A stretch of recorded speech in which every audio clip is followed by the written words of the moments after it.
HRM, Human Resource Management and Human Resource Development. Best practices today for competitive advantage of any firm, this has to be taken to strategic levels, to corporate level, in terms of commitment. Look at it, much earlier, even before we had HRM, personal management was administratively, it was an administrative function. But it can no longer be so because it's very, very important. When you're talking HRM, what am I talking about?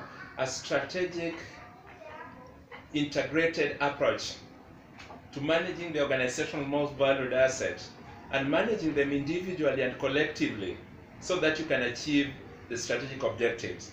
What is most important now? Of all your assets, human is the most critical now. It's no longer a liability. It now becomes an asset because it's bringing money to you. So it's not a cost you're incurring, unlike much earlier. And then again, the only thing that learns and changes, that will help you to be creative and innovative and cope and move on to a blue strategy is definitely the kind of people you have. So if there's anything that you have to spend a lot of time on, is human resource. Develop them to your highest level, the highest level of competitiveness compared to the best in the world.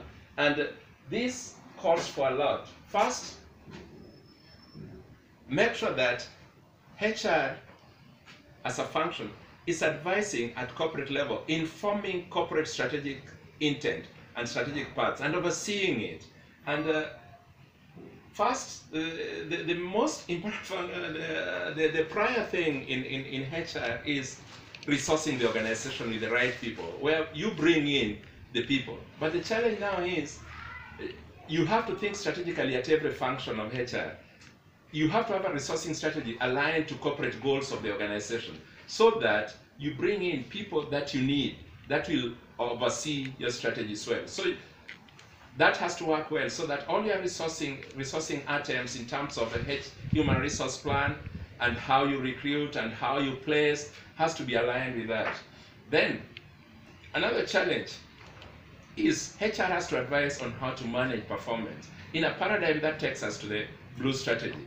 And this is very, very important. If that is not done well, then again it will be a challenge. So performance management paradigm and framework has to be advised well by the HR function.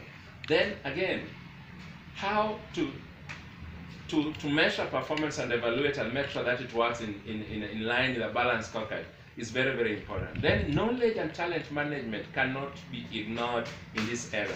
We have to have a situation where you have a clear strategy and framework of managing knowledge and talent, because you have to help organizations create knowledge, share knowledge, and learn so that you make the whole organization to be highly competitive. Then reward is a challenge because differential performance and differential input has to be rewarded, and then you have to reward in such a way that you're creating high performance work culture, without which organization is going nowhere. Then at some point you have to exit the people you resourced in, and if you don't do exits properly, whereby you do pre-retirement training and make sure that they move on well, then people will not be engaged, and that is very, very important. You need an engaged workforce who can work on their own, because the thing now is nobody can micromanage. You can only manage by agreement, and all this needs a framework of HR that is working properly. I end by saying this is no longer administrative activity. It's now a strategic activity that calls for due importance, and a lot of resources should be made into this to make sure that it's aligned to the strategic objectives of the organization. Get that?